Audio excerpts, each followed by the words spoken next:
Commander Vex stood at the observation deck of the Galactic Surveyor, his four eyes narrowing as they focused on the blue-green planet below. Earth, designation X7721, a world that had been off-limits to the Confederation for centuries. As the lead xenobiologist for the expedition, he had waited his entire career for this moment. "Entering stable orbit, Commander," reported Trill, her silver skin reflecting the glow of the control panels. "Excellent. Prepare the temporal scanners," Vex ordered, his claws clicking against the metallic floor as he paced. "We have authorization to observe but not interfere. Remember, this is a Class 5 protected world." The mission was unprecedented. To use the Confederation's advanced temporal technology to observe Earth's evolutionary history, specifically studying its apex predators. The Council believed understanding Earth's unique predator-prey relationships might provide insight into the remarkable species that eventually emerged: humans. "Temporal scanners calibrated to 65 million Earth years ago," announced Kryn, the technology specialist. His tentacles danced across the holographic interface with practiced precision, the era they called Late Cretaceous. The main screen shimmered to life, revealing a lush landscape of towering conifers and primitive flowering plants. The air was thick with oxygen, far richer than the current atmosphere. And then they saw it. A massive theropod dinosaur, its powerful jaws lined with serrated teeth the size of daggers. "Tyrannosaurus Rex," whispered Vex, reverence in his voice. "One of Earth's most perfect killing machines." The crew watched in silence as the predator stalked through the forest, each step causing tremors in the ground. Its small, keen eyes scanned for prey with a hunter's focus that sent shivers down Vex's spine despite the millions of years and technology separating them.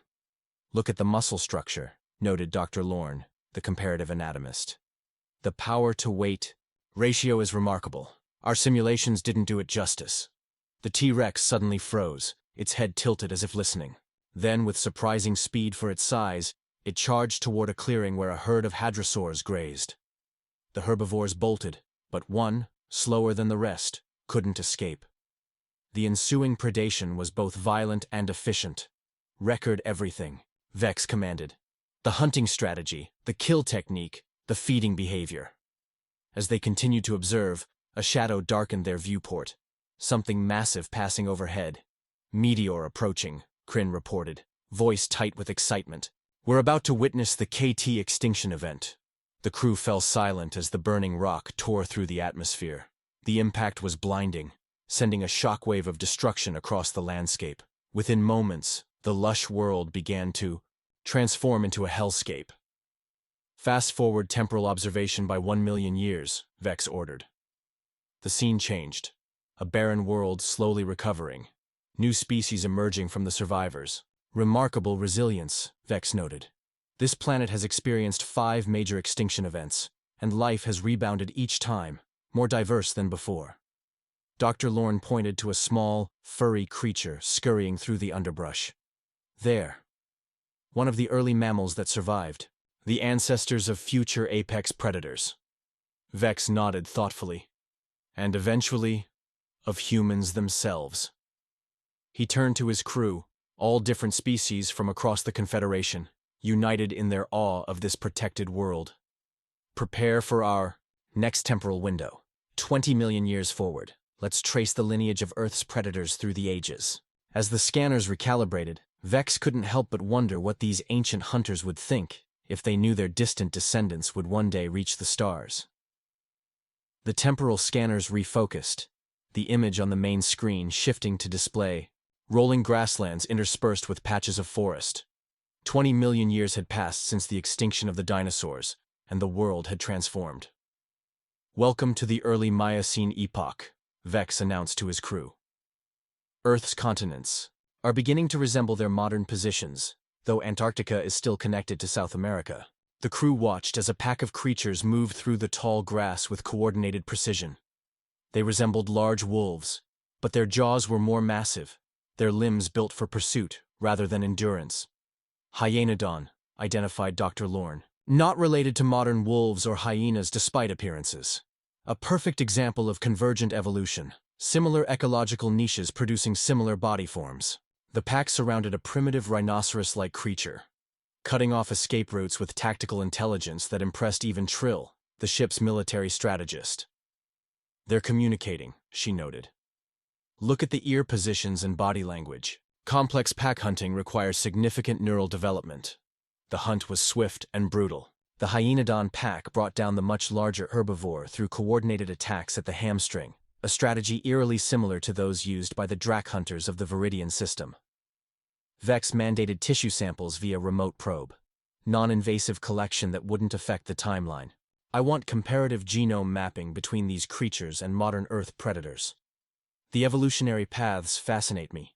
As the scanners continued monitoring, they captured a solitary predator, a massive cat-like creature with elongated upper canines that gleamed like daggers in the sunlight. "A saber-toothed nimravid," Kryn said. "Not the more famous Smilodon, but an earlier iteration of the same evolutionary strategy." They watched as the nimravid demonstrated surprising stealth for its size, ambushing a prehistoric horse at a watering hole. Its killing method was precise, a deep bite to the throat using those specialized teeth. "Notice the skull and neck musculature," Dr. Lorne pointed out. "Evolved specifically to drive those canines through thick hide and into vital blood vessels. Highly specialized predation." Vex ordered the temporal window expanded to capture a broader view of the ecosystem. The screen pulled back to reveal a complex web of predator-prey relationships across the grasslands. "Earth's predators are driving evolution across the entire ecosystem," Vex observed. "The prey species are developing speed, sensory acuity, defensive structures. The constant pressure from predators essentially shapes the entire biosphere." "Much like the role of the Chikara in the Andromeda systems," Trill added, "though they hunt across planetary boundaries." "Yes, but Earth evolved in isolation," Vex reminded her. "No outside influence. These evolutionary arms races occurred naturally, producing increasingly sophisticated adaptations." A massive bird of prey soared overhead, its wingspan casting shadows across the landscape. Unlike modern birds, this creature's beak contained teeth, a remnant of its dinosaur ancestry. "Terror bird," Dr. Lorne whispered. "Not actually related to modern birds of prey." Another example of a niche being filled through different evolutionary pathways. Vex tapped his claws against the console thoughtfully. "Begin preparations for our next temporal jump. 10 million years forward, into the Pliocene. I want to track how changing climate affects predator evolution." As the crew recalibrated the scanners, Kryn approached Vex privately. "Commander, I've been analyzing the genetic samples. There's something unusual about Earth's evolutionary patterns. The rate of adaptive mutation exceeds standard models for isolated planetary development." Vex's eyes narrowed. "Are you suggesting external interference?" "No," Kryn replied. "Something more fundamental. As if this planet itself somehow accelerates evolutionary processes. I need more data to confirm." Vex nodded. "Then we shall gather it. Earth's predators may hold more secrets than the Council anticipated." The Pliocene epoch materialized on the viewing screen, revealing a world caught between epochs. Ice sheets had begun their inexorable march from the poles, and grasslands dominated where forests once stood. The climate had cooled significantly, driving rapid evolutionary adaptations. 3 million years ago, Vex noted. Earth is experiencing dramatic climate fluctuations. These are the conditions that will eventually lead to the ice ages and push primate evolution toward early humans. The scanners focused on a pride of large felines moving through the savanna. Similar to modern lions but more heavily built, their shoulders bunched with muscle and their jaws could crush bone with terrifying efficiency. Early Panthera, Dr. Lorne identified. Ancestors of modern big cats. Note the social structure. Cooperative hunting was already established. They watched as the pride coordinated an attack on a herd of giant three-toed horses. The strategy was sophisticated. Some cats circled wide to drive prey toward others waiting in ambush. The level of coordination suggested neural complexity beyond simple instinct. "Collect neural tissue samples," Vex ordered. "I want comparative analysis, with modern feline brains." Kryn's analysis came quickly. Remarkable development in the frontal cortex for the period. These creatures aren't just reacting, they're planning. The temporal window shifted to a different region where a massive bear-like creature lumbered. Across a riverbank, standing nearly 15 feet tall on its hind legs, it dwarfed anything in the vicinity. Agriotherium, Dr. Lorne said.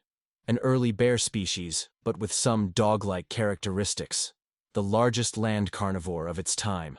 They watched as the creature used its massive paws to overturn boulders in the shallows, exposing fish and crustaceans.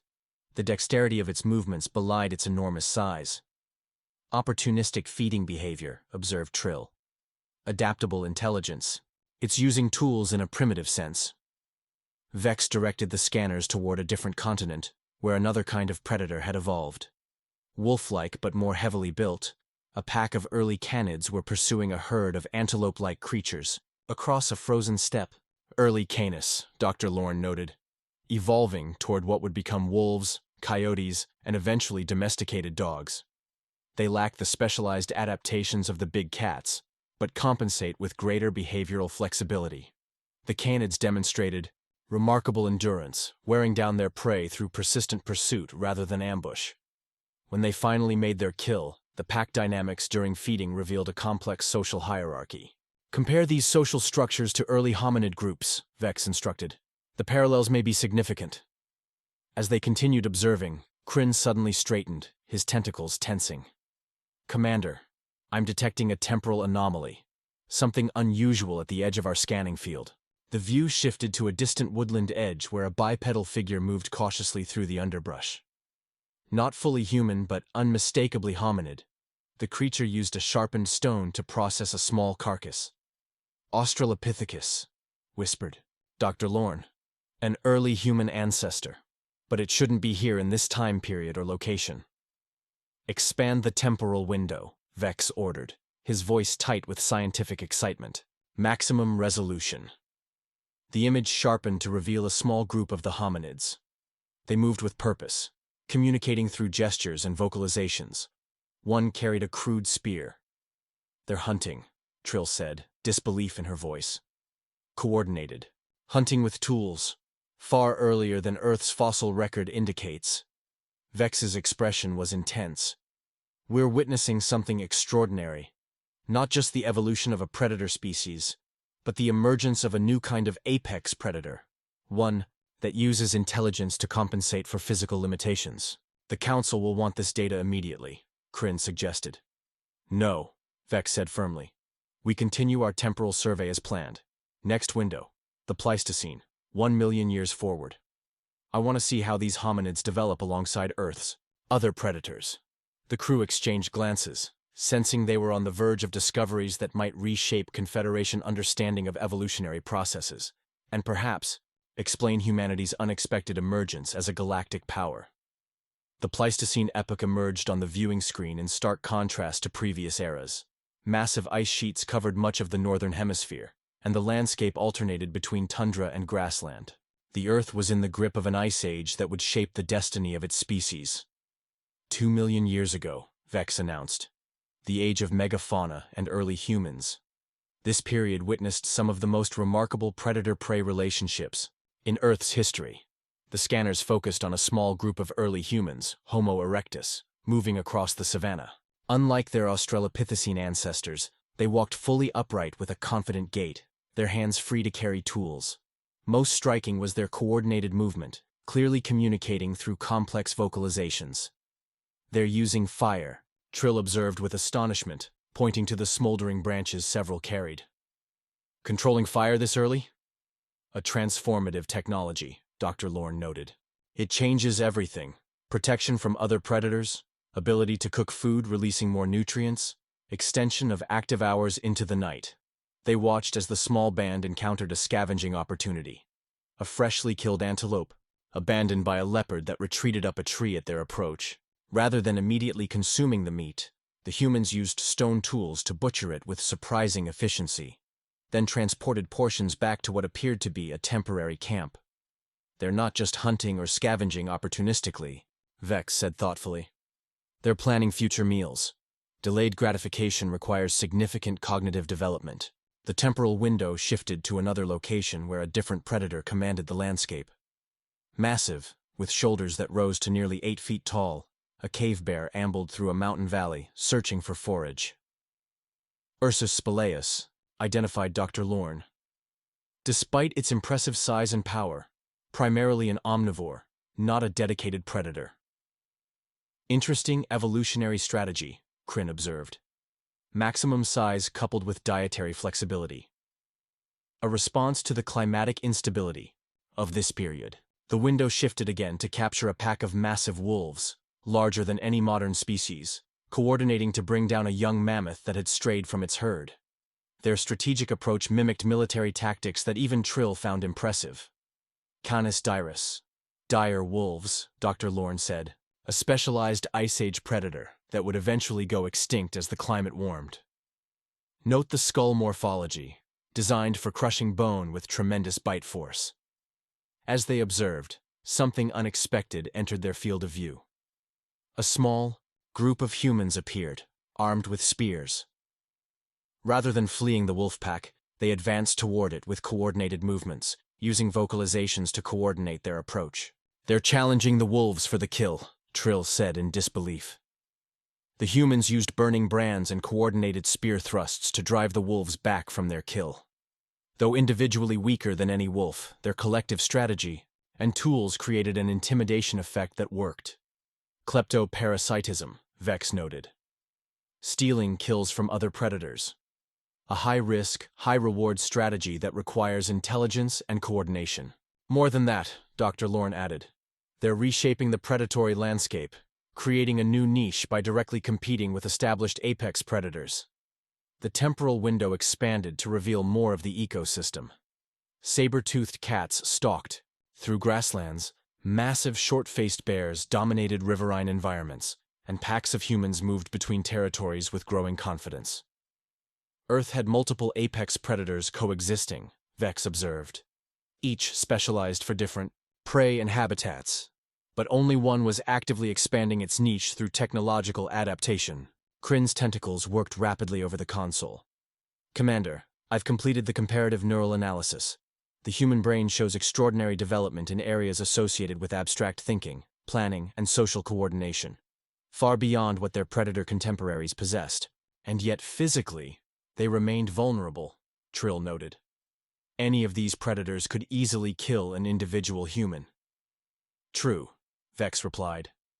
"But they're no longer functioning as individuals. They've transcended that limitation through social, structure, and technology." He turned to the crew. "Prepare for our next temporal jump, 50,000 years ago. I want to see how these early humans interact with their closest relatives, the Neanderthals, and how both relate to the predatory landscape."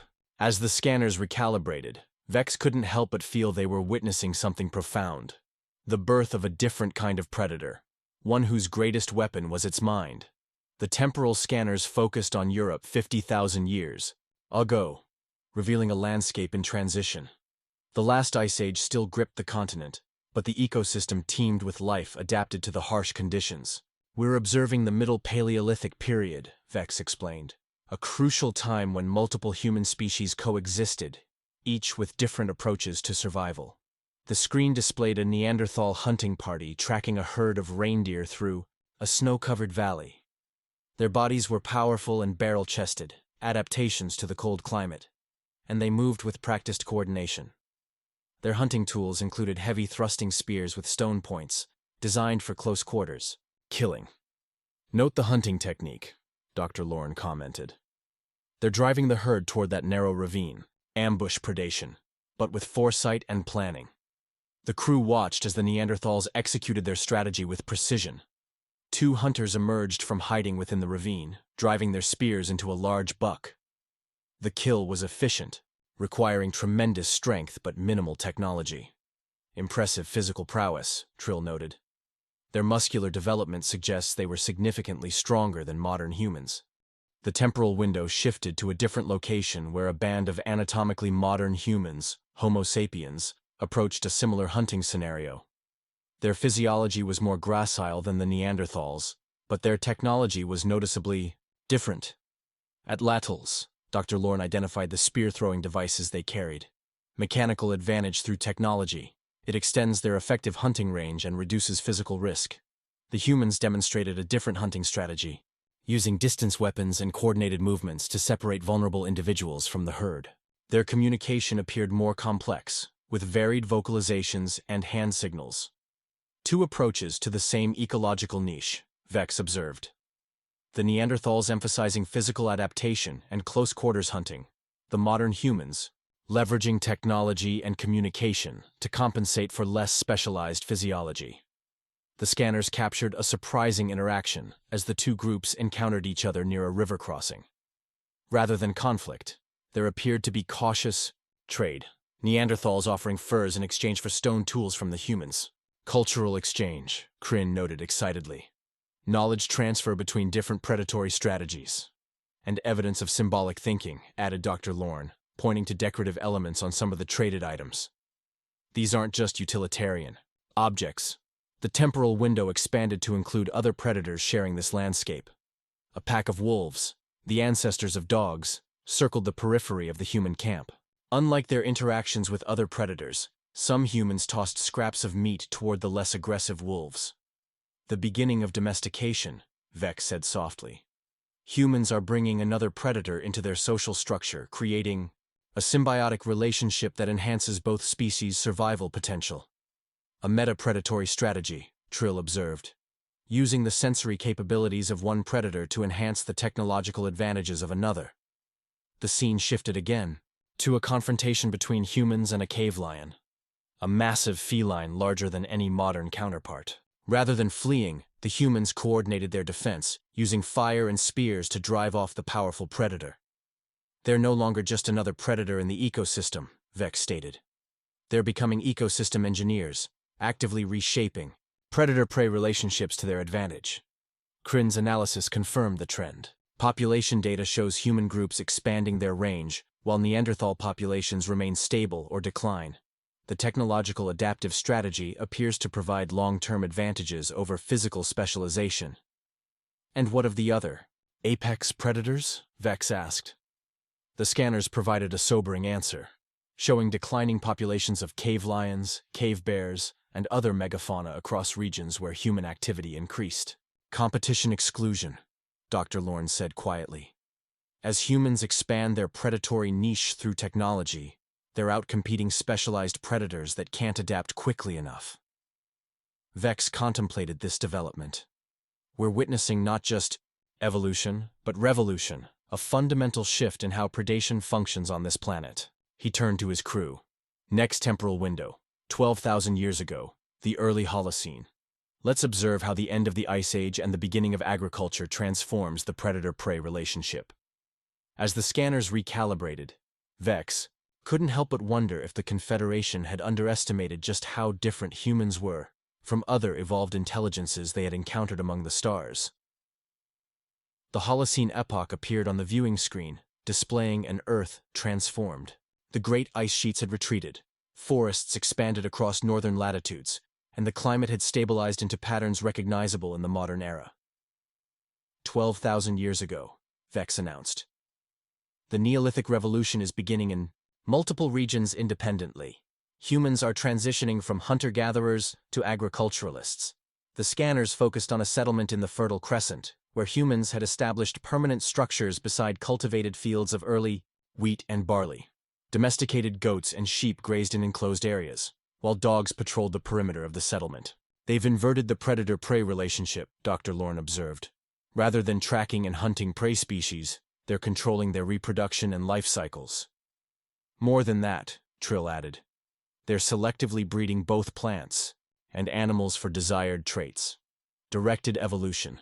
The crew watched as humans used tools to harvest grain, store it in purpose-built structures, and process it with grinding stones. The level of organization suggested complex social hierarchies and division of labor unprecedented in Earth's previous predator species. These aren't just predators anymore, Kryn noted. They've transcended the ecological category entirely. Vex directed the scanners to focus on the edge of the settlement, where several humans stood watch with bows, a technology that hadn't existed in previous temporal windows. Ranged weapons capable of killing at significant distances, Trill assessed. The physical risks of predation are further reduced. As they watched, a group of wolves approached the settlement. Unlike wild packs, these animals displayed submissive postures toward the humans. Some appeared physically different from their wild counterparts, smaller, with varied coat patterns and curled tails. Early-stage dog domestication is complete, Dr. Lorne said. Artificial selection has already begun altering their morphology. The temporal window shifted to a different region, where humans lived in smaller groups along a coastline. Their technology differed: sophisticated fishing nets, watercraft, and specialized harpoons. Multiple adaptive strategies developing simultaneously, Vex noted. Cultural rather than genetic adaptation, allowing rapid exploitation of different environments. The scanners captured how these coastal humans harvested from the sea, with techniques that allowed sustainable yield over time. Their settlement showed evidence of trade with inland groups, exchanges of marine and terrestrial resources. They're creating economic systems, Crin observed. Abstract value exchange that transcends immediate survival needs. The window expanded to reveal broader ecological patterns. Large predators, wolves, bears, lions, now actively avoided human settlements, creating predator-free zones that altered herbivore behavior and, consequently, vegetation patterns. Trophic cascade effects, Dr. Lorne explained. By removing apex predators from certain areas, humans are indirectly reshaping entire ecosystems. Vex directed the scanners to capture evidence of emerging symbolic thinking. Cave paintings depicting hunting scenes, ceremonial burials with grave goods, decorative elements on utilitarian objects. They're developing abstract representation, he noted.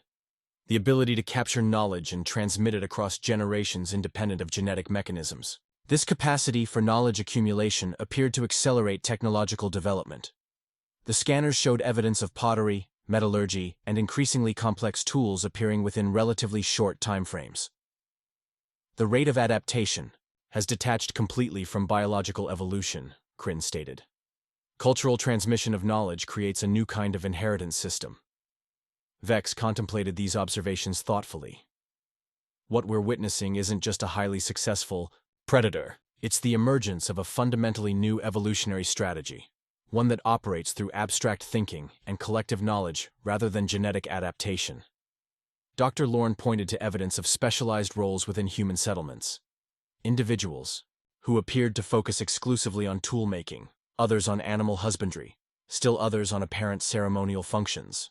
Social complexity beyond any other species on the planet, she noted. They're creating artificial niches within their own societies.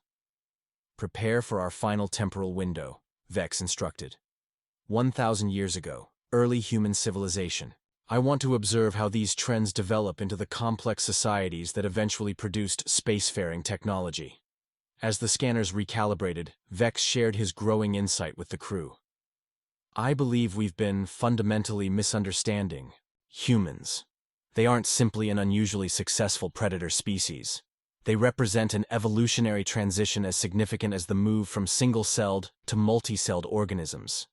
The emergence of collective intelligence capable of abstract problem-solving across generations. The implications of this realization hung in the air as the final temporal window began to materialize.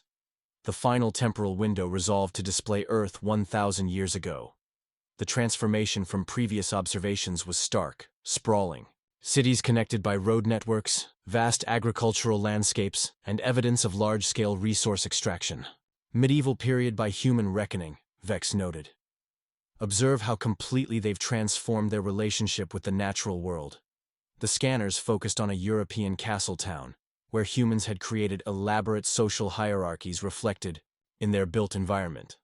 Stone structures towered above the landscape, demonstrating mastery of engineering principles. Markets bustled with trade in goods from distant regions. They've moved beyond mere survival to create complex economic and political systems, Trill observed. The predator-prey relationship has been abstracted into resource control and territory management. Dr. Lorne directed their attention to hunting, practices visible among the nobility. Formalized ritual pursuits of deer and boar, with specialized breeding of dogs and horses for the purpose. Predation transformed into recreational activity, she noted. Hunting is now cultural rather than survival-based for these social elites. The window shifted to display other regions of the planet. The Song dynasty in China, with its sophisticated bureaucracy and technological innovations. Islamic scholars preserving and expanding ancient knowledge. Mesoamerican cities with advanced, astronomical understanding. Parallel development of knowledge systems, Crin noted. Each building on accumulated understanding across generations. Vex directed the scanners to capture evidence of humanity's relationship with the planetary ecosystem. Large predators had been eliminated from many regions, replaced by human management systems. Forests had been cleared for agriculture, rivers diverted for irrigation, mountains tunneled for minerals. They've effectively replaced the natural selection pressures that shaped their evolution with artificial systems of their own design, Vex stated, no longer subject to the same ecological constraints as other species. The crew observed with fascination how humans had domesticated not just animals and plants, but entire landscapes, reshaping them to serve human purposes rather than adapting themselves to existing conditions. This explains much about their later development, Trill said. The mental frameworks needed to engineer ecosystems laid the groundwork for the technologies that would eventually take them to the stars. Dr. Lorne highlighted the continuing specialization within human societies. Scholars, craftspeople, soldiers, farmers, each with distinct knowledge domains contributing to collective capabilities far beyond what any individual could master. Distributed cognition across specialized social roles, she explained, creating collective intelligence that transcends individual limitations. The temporal scanners captured evidence of knowledge preservation and transmission. Libraries housing thousands of manuscripts, universities where information was exchanged and expanded, apprenticeship systems passing specialized skills through generations. They created systems to ensure knowledge accumulation across time, Crin noted, allowing each generation to build upon rather than rediscover critical innovations. Vex contemplated these observations with growing understanding. When humans eventually developed spacefaring technology, the Confederation mistakenly classified them as simply another evolved intelligence. But they represent something fundamentally different. A species that transcended its biological limitations through abstract thinking and collective knowledge systems. The crew watched as medieval humans continued to innovate despite limited understanding of underlying principles, developing mechanical clocks, windmills, navigational instruments, and early scientific methods that would eventually bloom into the technological revolution. This explains why the integration protocols failed so dramatically, Trill said quietly. We approached them as we would any evolved predator species, not recognizing that they had transformed predation itself into something unrecognizable. Vex nodded solemnly. The Council needs this information. Humans aren't dangerous because they evolved as apex predators. They're dangerous because they transcended that limitation, creating artificial selection systems and knowledge accumulation mechanisms that operate thousands of times faster than biological evolution. The final temporal window showed humans continuing their trajectory of innovation and ecosystem engineering, still exhibiting predatory instincts in their competitive behaviors, territorial disputes, and resource acquisition, but channeled through increasingly abstract social and technological systems. End temporal observation sequence, Vex commanded. Prepare full data package for transmission to the Council. As the viewing screen returned to a real-time image of Earth, now dotted with city lights, orbiting satellites, and evidence of industrial activity visible even from space, Vex addressed his crew with newfound perspective. We came to study Earth's apex predators through time, expecting to find the evolutionary origins of human aggression and territorial behavior. Instead, we've discovered something far more significant, a species that created its own evolutionary mechanism through abstract thought and collective knowledge, freeing itself from the constraints that bind all other life forms. Dr. Lorne looked thoughtfully at the blue planet below. Do you think they'll ever understand what makes them unique? Perhaps, Vex replied. But by the time they do, they'll have already transcended that understanding to become something else entirely. He turned from the viewport. Set course for Confederation space. We have much to report. As the galactic surveyor prepared to depart, Vex took one final look at the small blue world and the extraordinary species it had produced. Not just apex predators, but something unprecedented in the galaxy, a species that had learned to direct its own evolution through the power of abstract thought.